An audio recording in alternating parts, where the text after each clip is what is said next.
I'm on a Zoom call. Hang on just a minute. Steve, I'm going to mute you.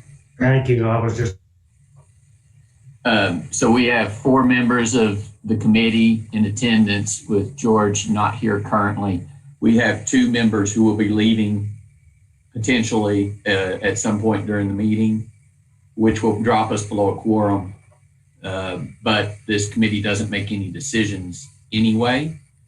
So I don't think that that's an issue. Just pointing that out so everyone's aware. And technically at that point, we are outside of the requirements of an open meeting.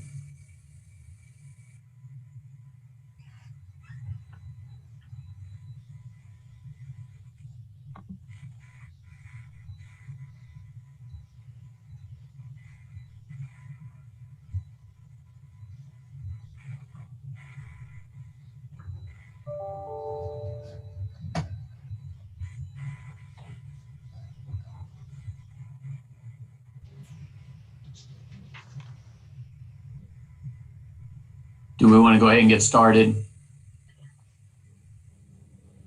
Okay. So I think we're ready to go, Steve. So we have 4 of the members present, and George is not present at the moment. Okay, sounds good. Everyone hear me okay? Yes. All right, good. All right, so we'll call the meeting to order. Confirmation of a quorum. There is a quorum and the press has been notified. Fantastic.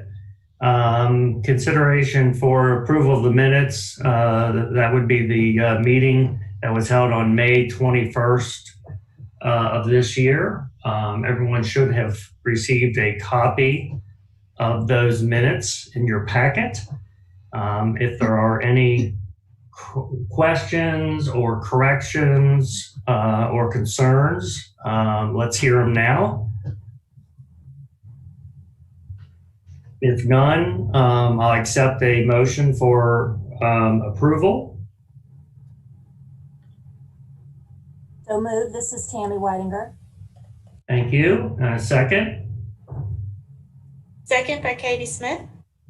Thank you, Katie. All everyone vote yes. Aye. Aye.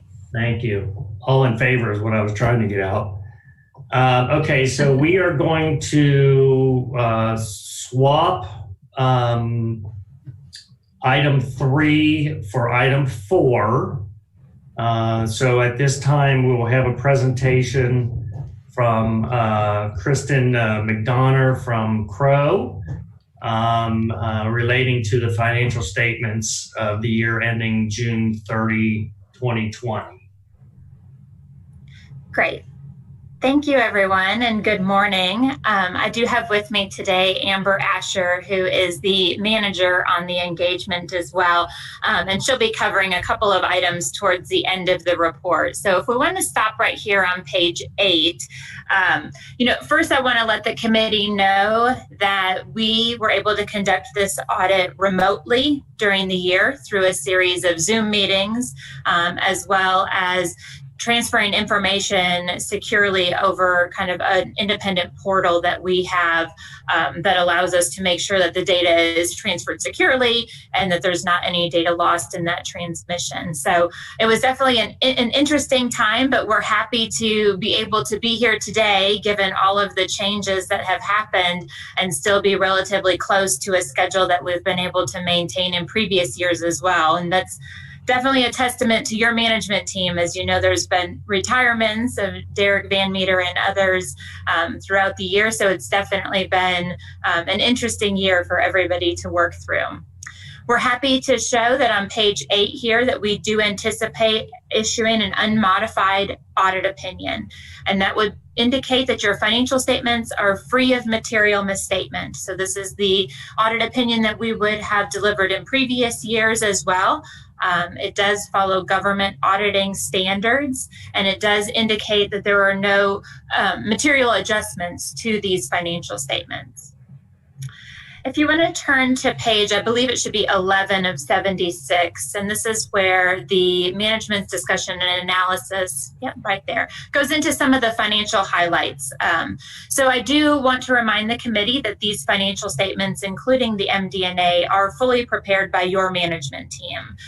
And they've done a really good job of kind of going through on the MD&A and pinpointing some of the critical issues with respect to the corporation and those items that have uniquely changed sort of year over year. And the first item noted here is that the company's net position increased about 37.4 million, with the primary changes taking place in the business type activities.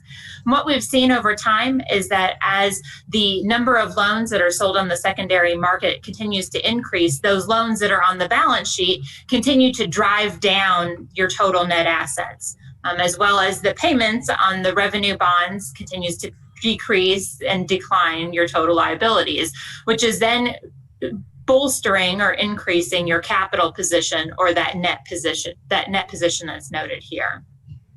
Within the single family loan portfolio, this increased by about 133 million over the previous year and does continue to be a steady source of revenue as noted here.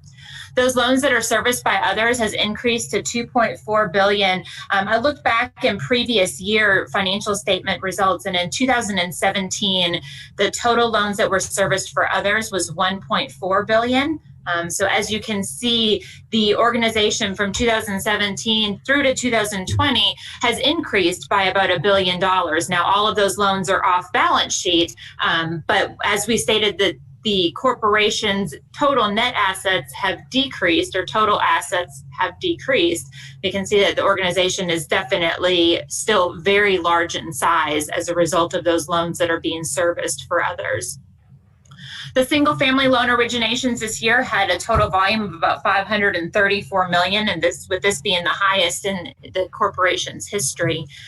The low interest rate market continues, or the low interest rates continue to drive a lot of performance, as well as we've seen, even with the onset of COVID, the housing market at this point still seems to be very strong, with interest rates being very low right now.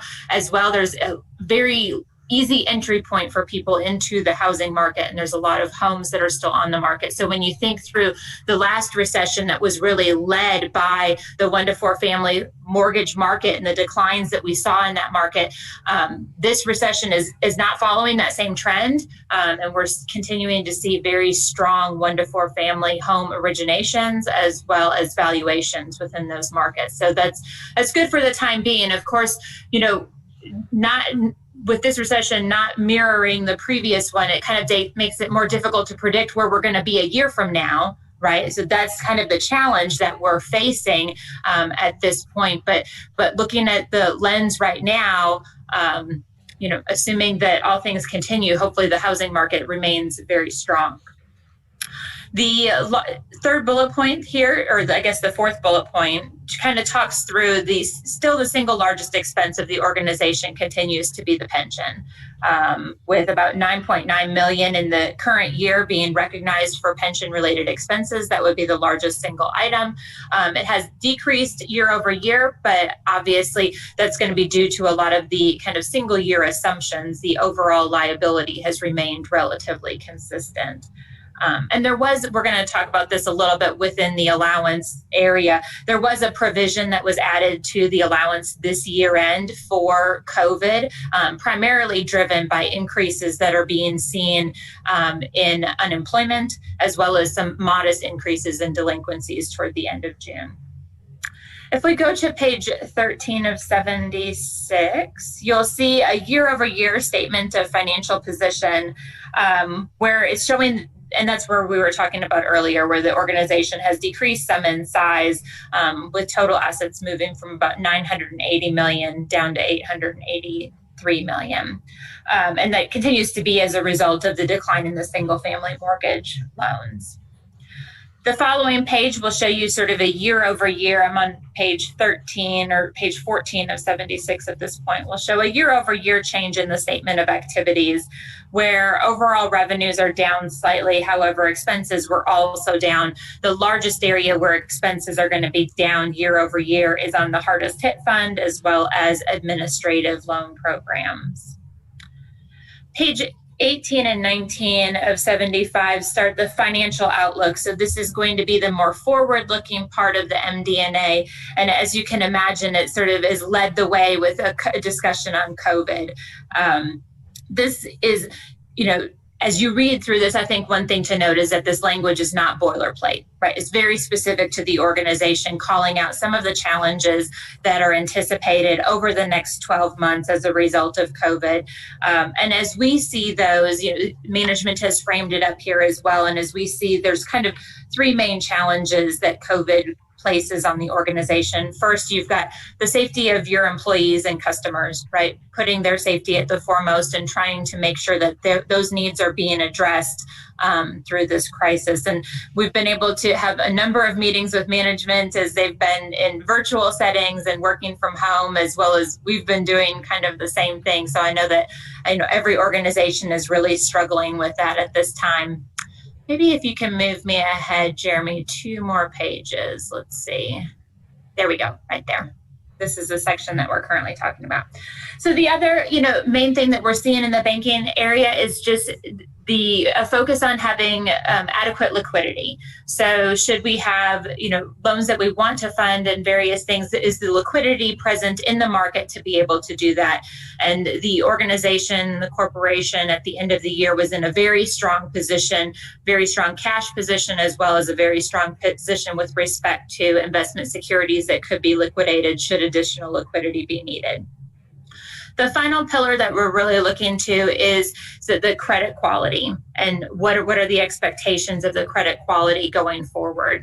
As indicated within this document, as well as in your own personal experiences, again, this recession is also different by the way of the amount of government stimulus that has been passed along to the consumer as well as to businesses.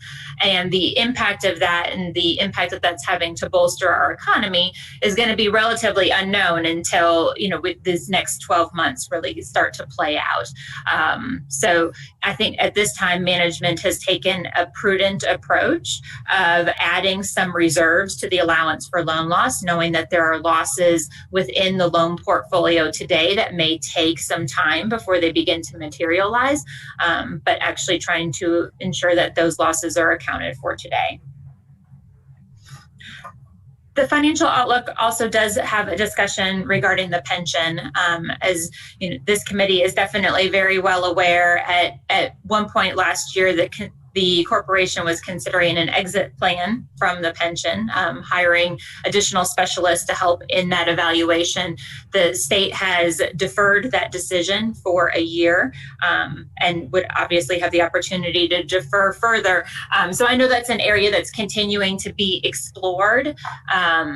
And I know that it's not just the corporation that's looking at that. A lot of the major universities were also considering, some of them even publicly noted that. I know NKU posted on their website, and maybe Western Kentucky as well, that they were engaging with actuaries to consider what an exit from the pension would look like as well. So that is a conversation that we continue to have with your management team as that decision is being discussed, and we'll see how that continues to play out over the next 12 months. The low interest rate environment also makes this environment both exciting but challenging, as it does allow for a lot of very affordable home ownership. One thing that the corporation has continued to see year over year is a rise in the down payment assistance program. That's a program that's unique to the corporation. It's something that they're able to offer first-time home buyers, and really it makes that initial entrance into a home mortgage that much more attainable. The losses in that portfolio are higher. It does carry a higher level of reserve. And with the increasing of that portfolio, it does drive up the level of your allowance for loan loss slightly, just because of the higher level of reserve that that product has versus some of the 1 to 4 family mortgages. As we move into the financial statements, it'll be on page 22, 23. Yes, here we go. So you have your current year statement of net position. So as we talked through some of the significant changes within the MD&A, the next several pages are going to provide a much more detailed picture of the financial position, as well as the statement of activities or the changes in that financial position year over year. We tried to focus in on most of those larger changes within the MD&A, as I know you all spend a lot of time sort of looking through these numbers. Instead of looking at some of these, I think it's helpful to look at a couple of the footnotes of the financial statements. And the first one would be on page, if we'll go to page 39 of 76.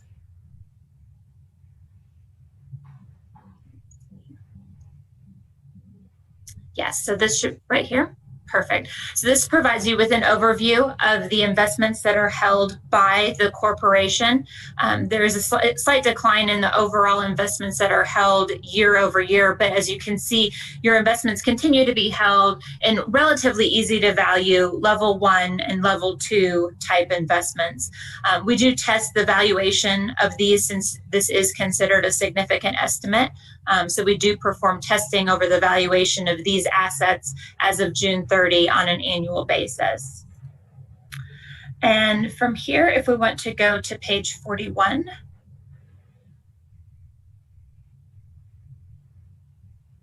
Great. So at the bottom of page 41, you can see that the current and the non-current housing mortgage loans. And at this point, we can see that this portfolio does continue to decline. As I indicated on here, it will show you the allowance for loan losses of approximately $13.5 million on a balance of $472 million, basically, in outstanding loans. So this gives you an allowance coverage of approximately 2.85%. Compared to 2.47% in the previous year. So the increase in your allowance coverage is going to be kind of twofold. One, as we indicated, those down payment assistance loans do have a higher reserve associated with them. And then second, it's going to be that additional reserve that was placed for the qualitative factors with respect to COVID-19. And we are seeing that in the banking industry in general, and have found that the level of reserve add this year was very appropriate. If we'll go to the next page. So the bottom of this page on note F, you'll see the loan servicing portfolio. And as I indicated, the total amount of loans that are serviced, the $2.4 billion, compares to about $2.2 billion in the previous year, as well as an increase from 2017 of around $1.4 billion. Management does carry a liability for the default risk of these loans. So such that there were to be problems with these loans, and the organizations that had purchased them, if they were to put them back to the corporation does have a liability established for any losses that would be incurred in that type of a transaction. That reserve also did increase in the current year, with adding some additional reserves with respect to COVID. And then if we'll turn to page 47. So page 47 really through 57 is going to cover the pension, as well as all of the required OPEB or other post-retirement employment benefits disclosures. Just as a reminder, this plan is run by KRS. It is considered a multi-employer cost-sharing plan, which indicates that the liabilities of the plan are borne by all of the plan entrants. So KHC does not have a specified liability amount, which is the need for the obtaining an actuary if the KHC was to determine to exit from the plan. Because there is a proportionate share of the liability that is established for the corporation, and that is how the liability as well as the pension expenses are reported on an annual basis. KRS does contract with an auditor to perform an audit of the proportionate share that's computed by them, and that audit did not have any material findings in this previous year. The next item, if we wanted to turn to page 58 of 75. So the financial statements are required to discuss any subsequent events or any items that have taken place after June 30, but before the issuance of the report. So we're anticipating issuing the report tomorrow at the conclusion of this meeting. And so the note M as well as note N cover items that have taken place since the end of the year. So there were no specific subsequent event transactions that needed to be disclosed, but there is an additional disclosure here with respect to estimates within the financial statements as well as ongoing uncertainty with respect to COVID. So just drawing the reader's attention to the fact that while there are certain estimates in this financial statements, such as the allowance for loan loss and the reserve for loans for service loans that could need to be repurchased, that those are just estimates, and those are kind of point in time estimates using management's best judgments at that time. So just pointing the reader to some of those uncertainties, which are just slightly heightened this year given the current pandemic. So at this point, I'm going to pause. With respect to the financial statement audit, we also do perform certain procedures over your government federal programs. And Amber is going to briefly describe some of the testing that we've performed on those programs this year, the programs that were identified for testing, as well as our required communications letter with this committee. So Amber, I'd like to turn it over to you. Thanks, Kristen. Yeah. Yes, so I'm going to go over the government activities. So if you've noticed in the financial statements, the largest programs continue to be the Affordable Housing Trust, Home, and the Hardest Hit Fund. For our testing over the federal government programs, we've tested Section 8 housing choice vouchers, the Mortgage Insurance Home Program, the Low Income Home Energy Assistance Program, as well as the Very Low to Moderate Income Housing Program, as well as the Hardest Hit Fund, as we mentioned, was one of the largest. We do test that on an annual basis. As it relates to the Hardest Hit Fund, we have communicated our preliminary results to management, which resulted in a clean, unqualified opinion. Due to the findings related to the Housing Choice Voucher Program in the previous year, we are required to perform testing over that program for a second year, just to make sure that all those issues we identified last year have been cleared up and is in good standing. The testing of these programs are still in process, but thus far we have not come across any issues that would require communication to the committee.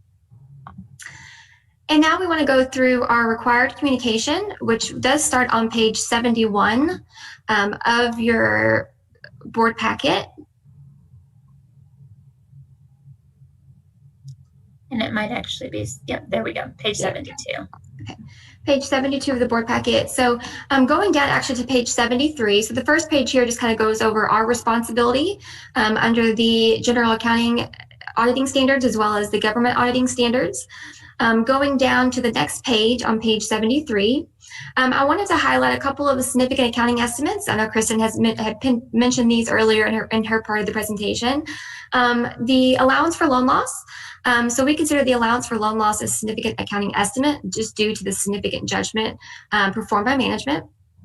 This year, the allowance did increase approximately $2 million, primarily to address the risk of the pandemic. As Kristen mentioned, we did evaluate management's estimate and noted the allowance for loan loss and provision expense is deemed reasonable and well supported. Then going on to the next page, page 74, I did want to highlight just the pension and OPEB obligations. Krista did mention earlier that this still remains a significant issue for the state. We consider the pension and OPEB liabilities to be a significant accounting estimate, as it does use actuarial assumptions and projections to determine the liability to record. We did review the reasonableness of those methods and the assumptions used by the actuary, as well as the entries recorded by management, and noted no concerns. We also have our technical review team review the footnote disclosures of the pension and OPEB in detail, and noted no significant concerns there. Then going on to page 75 of the letter, at the top here, we just wanted to communicate that there were no corrected or uncorrected misstatements or disclosures that needs to be communicated to the committee. And then other communications, this just highlights that we didn't have any difficulties encountered with management, no disagreements with management. So we wanted to this is something that we're required to communicate to the committee. That is all of the required communications. So I'll turn it back over to Kristen to close this out. All right, great. Thanks, Amber. So, of course, we know through this format, sometimes asking questions can be difficult as you're not in the room, and it can be more difficult to take social cues. So we'll definitely take any questions from the committee that you may have at this time. I know that we're also planning to go into an executive session, so we'll be happy to take questions there as well. But do want to again note that your management team has stayed very committed to the audit. We've seen audits kind of go all different directions through this pandemic, some that get completely put on hold, some where, the internal control breakdowns are much greater because of people trying to work from home and not considering internal controls. And, it's definitely a testament to your team that we're here having this meeting today, as timely as we are, with no waived or posted adjustments and with no, significant management letter comments either. So just definitely want to make sure that we're passing along that feedback to the committee. And so open it up for any questions that you may have.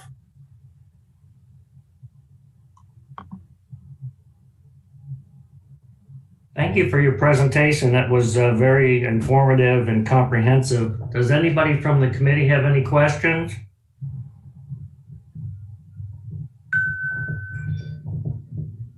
Okay, if no one has any questions, at this time I'm going to ask the staff if we could the staff to go into the holding room so we can have a conversation with Crow regarding any other issues. Okay, bear with me.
Okay, everyone should be back now.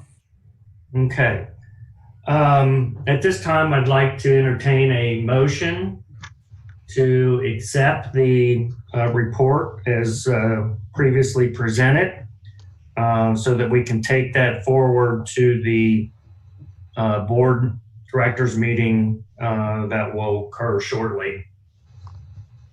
Do I have a motion? So move, Winston Miller. Thanks, Winston. Second? Second by Katie Smith. Thank you, Katie. All in favor, say aye. Aye. Aye. Any opposed? All right, fantastic. Thank you again, our Crow representatives. I appreciate everything you've done. And I don't know if you're going to check out or you're going to hang on, but we're going to go ahead and move on to item number 3. We'll call Jim back in. Jim's going to make a presentation of the financial reports as outlined on your agenda. Thank you, Mr. Chairman. Good morning, everybody. I'd like to echo comments I make almost every year that despite the difficulties of working remotely and doing everything by email and scans and everything, the audit went really pretty well. And that's a testament to the working relationship we have with our auditors and our staff here. So kudos to Kristen and your team and Amber, and we pulled it off again. We're going to get it done by September 30th. The reason September 30th is so important is we have to send this a copy of our audited statements to Ginnie Mae, our lending banks, and HUD by September 30th. And so we packed that discussion into the Finance Committee meeting here in September, and I appreciate everybody on the committee as well. I'll try to be as succinct with my comments as Kristen was on the financial statements. If you pull up, and I don't know, it's maybe, Jeremy, maybe 8 or 9 pages in. It's a one-pager, right? Nope. Back up. Keep going. That's it right there. I just have a couple things to update. Some of it's the same story, just another 2 months or 3 months added to it, to what Kristen said for the full year. The first section here is an update on secondary marketing gains. Through September, and this number is fairly hard for September, even though the month's not out yet. We're going to record over $12.5 million of secondary marketing gains. That is a monstrous number. I've shared a lot of that with this committee in the past and the board. We've gotten extremely favorable reception to our special pools that we've been putting out there. This is almost all on the Ginnie Mae side. And $10 million above what our plan is. Now, when we build the secondary marketing plan, we projected 2-point profit on our production, and we're running about 6 points of profit right now. And so the gains are much higher than the plan. All of this is going to help us exit the pension plan if we leave, and help us fund pension participation if we stay in the pension plan. As I've discussed a little bit with this board, the expectation of the secondary gains assumes that we're going to get a 50 basis point servicing fee on the Ginnie Mae's. We only got a 40.9 on the overall secondary trades, where we were anticipating a 47.2, and the 47.2 is a blended rate between the Fannie servicing fee and the Ginnies. So we under-delivered to ourselves, if you will, a future revenue stream on the servicing side by 6.3 basis points. And that's actually measured, so we know that what we're doing, we're making a conscious decision of it. And if you look at the gain variances piece of this chart, you can see that of the variance of $10.349 million, $825,000 of it was because we produced more loans than we thought we would for the first 3 months. We generated $8.94 million of extra pricing, attributable strictly to pricing and what the pricing would have been if we had delivered a 50 basis point service fee on the Ginnies and the 25 on the Fannies. And then we actually take some of that extra overperformance of 10.349 and say, how much servicing fee, how much gain did we record by selling the 6.3 basis points of servicing fee? And that amounted to $584,000. And so basically, there's three components to our gain variance, and we measured the three pieces of it, knowing that some of it's market driven, some of it is decisional, so to speak, because we are selling some of the servicing fee into the market and cashing it out, still leaving ourselves with an adequate servicing fee to profitably service the loans over the next several years. If you go to the servicing portfolio highlights, at August 30 of 2020, there we go. The servicing portfolio shows just a very slight growth from June 30th. We are getting completely killed with payoffs. Interest rates are down, people are refining, and we don't get any of the refi business because we're a first-time home buyer lender. And so those loans are leaving us, and then we're going out and finding new first-time home buyers and basically marking time on the overall volume in the portfolio. And we are, the fact that we're getting hit with all these payoffs, it's reassuring to know that we produce these loans in a secondary market environment and not a revenue bond environment, because we've already recovered the full cost of originating that servicing strip or the loans, and we're not having to write anything off in our servicing assets when the loans pay off. If you have a big investment in that servicing strip, then when loans run off like they are now, you end up having to take an impairment charge. So it's a good world that we have delivered all these into the secondary. Don't like to see those servicing strip disappear, but at the same time, it's nice to know we don't have to write off something that we had an investment in.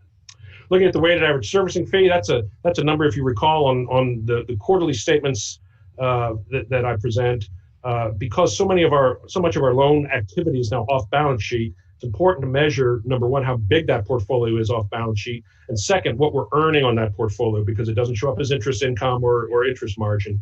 And you can see, look primarily on the service for others, that the actual servicing fee dropped by 1/10 of a basis point. That's an improvement over the drop that we had seen during fiscal 20.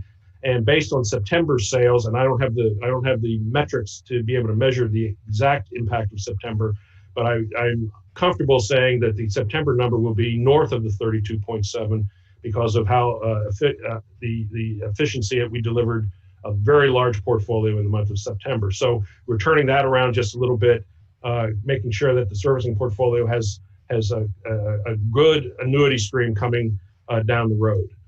Looking at the delinquency ratio, that's kind of it's an odd ratio when you compare June and August. Go to the rightmost column, and you can see from June to August, the 30-day ratio barely changed. It went from 141 to 146, but the 60-day deteriorated, improved from 99 at June 30th to 0.69 at September or at August 30th. That's because the CARES Act protected loans were 60-day loans at June 30th. They had not made their May 1st or June 1st payments, and that was the glut of the first time forbearance wave that we got hit with. Then the 90-day, and then that's at June, and then those worked their way through, and there was not a big glut since then, so the 90-day or the 60-day dropped from 0.99 to 0.69. Conversely, what was a 60-day loan in June is a now 120-day loan in September. And so you can see how the 90-day number has deteriorated from 1.84% to 2.61%. That number continues to grow. The the CARES Act protected borrowers are continuing to not make payments. They are now at the end of September, they'll be 150-day delinquents, then 180. We cannot refer these loans to foreclosure, and we cannot force repayment plans. And so that number is going to continue to grow. It is impairing our liquidity, as I had discussed with this committee and the board. We're losing about $500,000 to $600,000 of liquidity every month because that pile of loans is continuing to grow and not make payments to us. We have sufficient liquidity facilities available to us. We're not going to run out of cash, but as was projected back in March and April, we're pretty much seeing that. Now, it is interesting to know that of the 1,600 plus loans that are protected right now by CARES legislation, more than half of those loans are current.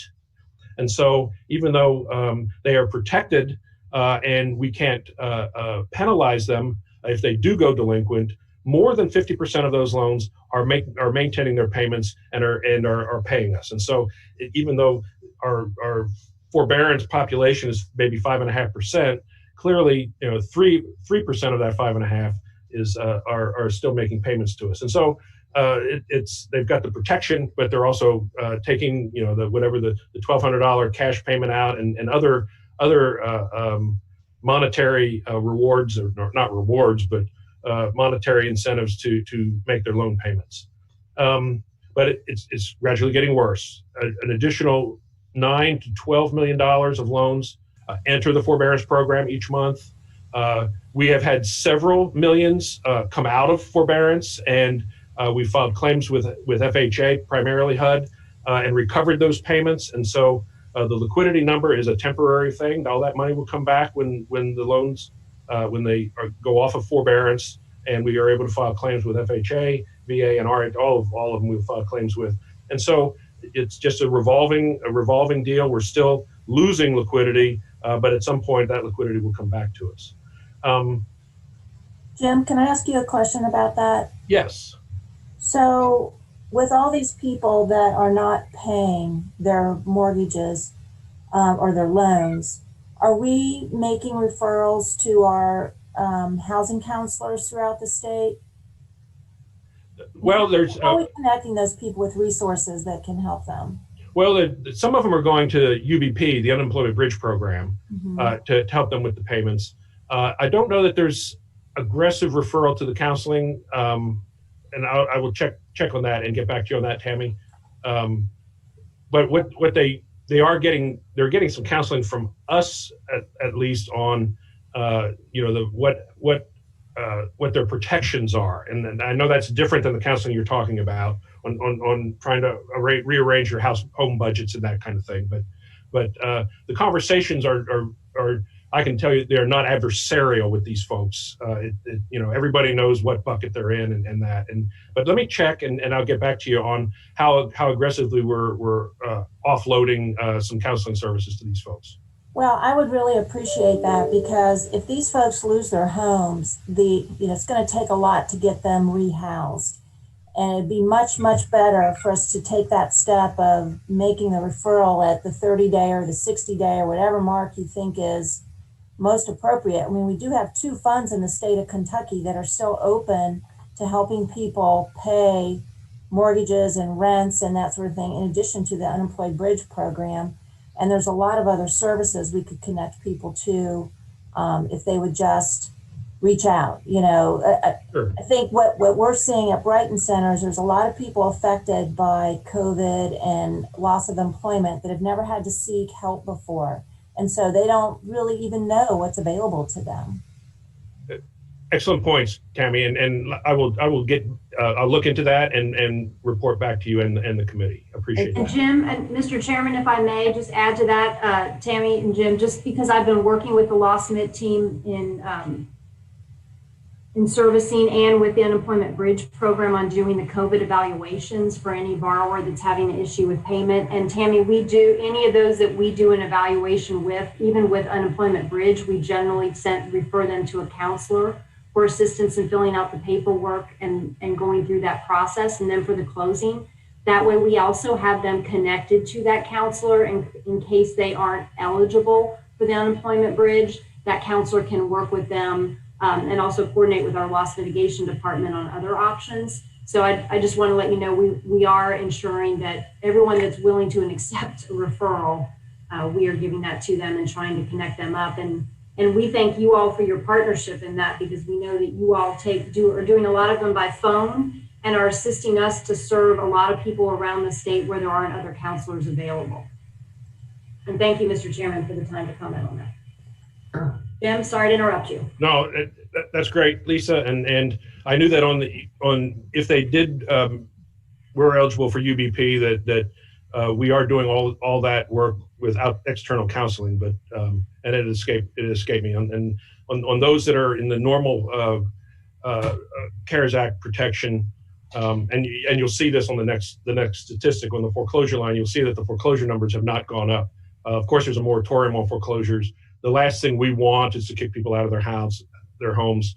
That's not to say that offering help out there might be an appropriate way to go with that, Tammy. But we're not foreclosing on people.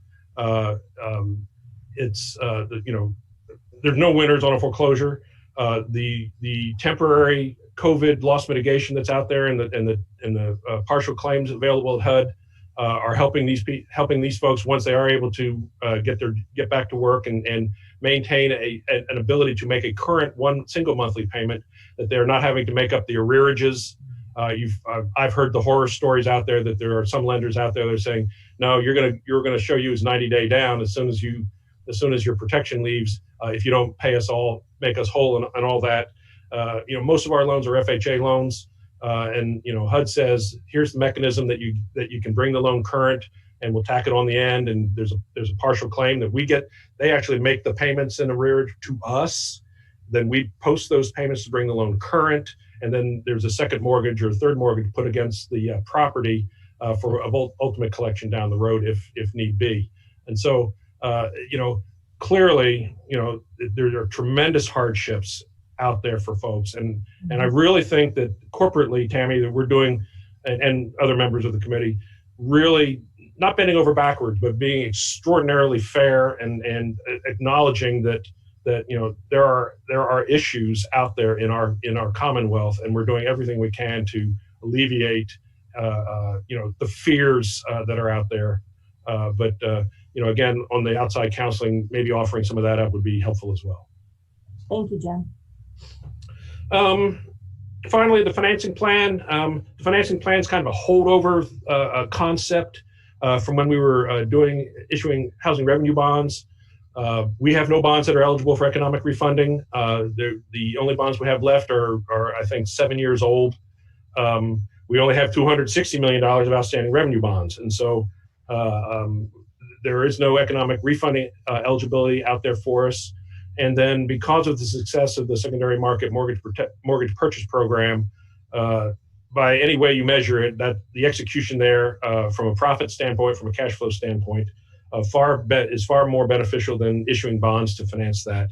And fortunately, we have found other uses for that bond cap. And so we've been able to expand the multifamily lending program and the mortgage credit certificate program. So clearly, there is no financing plan out there to envision issuing revenue bonds.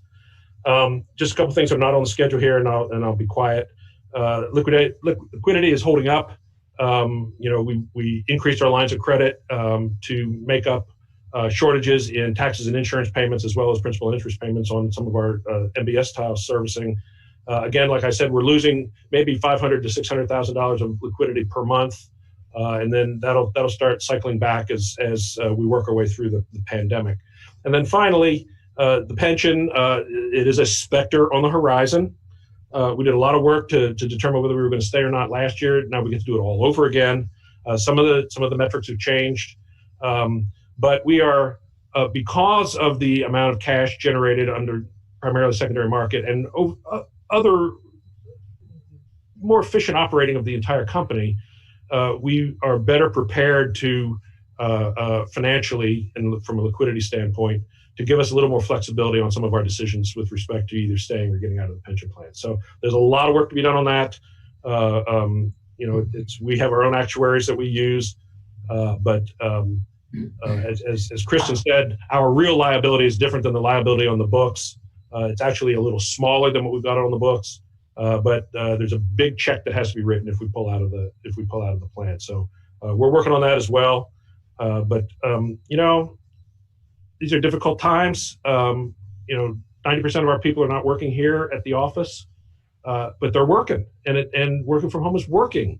And we got the audit done by September 30th, and we're administering some extra programs that are in some of the legislation, the CARES Act and stuff, and we're hiring people to do some of that work, and we're getting admin fees for it.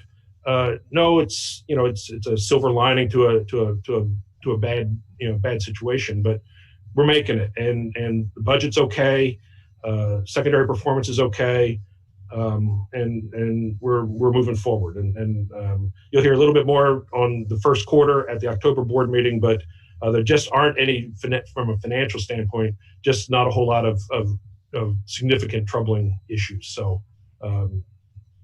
we're getting through it. Thank you. Thanks, Jim.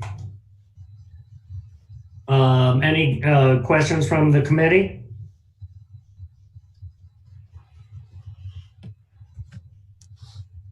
Okay. We do not need any type of vote or anything on your presentation that I can see, Jim. Oh, that's correct. That was information only, sir. Okay, fantastic. Item number 5, any items from the board or the staff to be brought forward?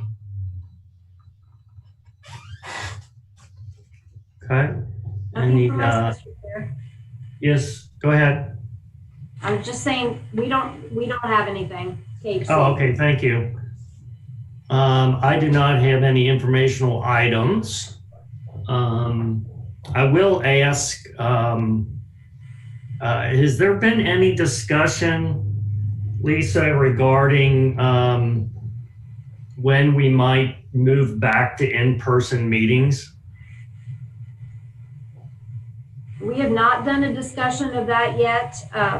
And we were planning, right now we have all staff working remotely through the end of October. And so I think we were anticipating that we would do our October board meeting virtually. For many of our members who are spread across the state, it's more convenient for them to do it anyway. So, but we can certainly have conversations with about that at the October meeting if you all would like to. But at this point in time, we have not made any plans or didn't envision having in-person meetings in the near future. Okay, that's good. I just know I think with the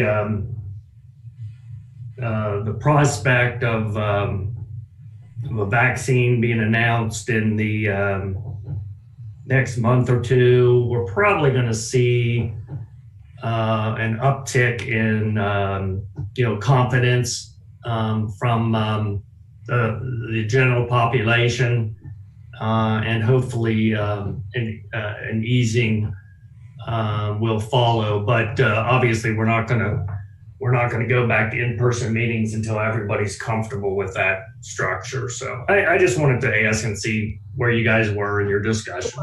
I think our biggest concern right now is just that the staff members, we have about a third of the staff who come in at some point in time. And those are staff members that we have identified as being essential to come into the office in order to keep our business lines running.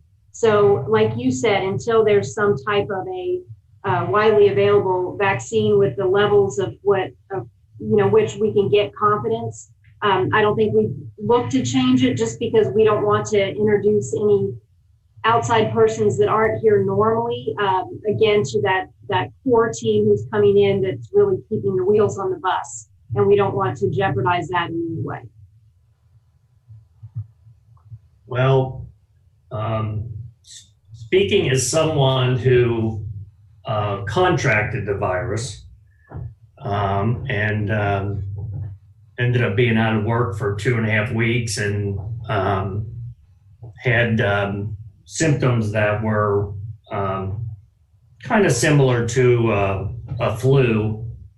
I certainly don't want to see anybody have to go through that if it can be avoided. So actually, I think I missed a meeting when I was out with COVID, if I'm not mistaken. Yeah, you did. I think it maybe was the July, no. I think probably the August board meeting. August meeting. It was I had it in August. I was so dizzy. I was trying to work from home, but I couldn't even look at my computer screen without getting nauseous. So as much as I wanted to try to jump on, I just knew that I wasn't going to make it through. Well, I'm so glad you recovered well. Yeah, I still don't have my sense of taste back. Really? The smell is kind of there, but the food and everything just is still real bland. Mm-hmm. So I'm kind of hoping that he said it's kind of like a 30-day kind of a thing. So I'm kind of right at 30 days right now, so I'm hoping that will come back soon because it's no fun eating when you can't taste it. I can only imagine. Well, we're glad that you had a relatively speedy recovery, and hopefully I wish, next time we're all back in person, we'll make sure we have some good food for you to taste. Sounds good. Okay, unless there are any other items that come forward, I'll accept a motion for adjournment. This is Katie, so moved. Thank you, Katie. Can I get a second? Second, Tammy Weidenberg. Thank you. All in favor, say aye. Aye. Any opposed?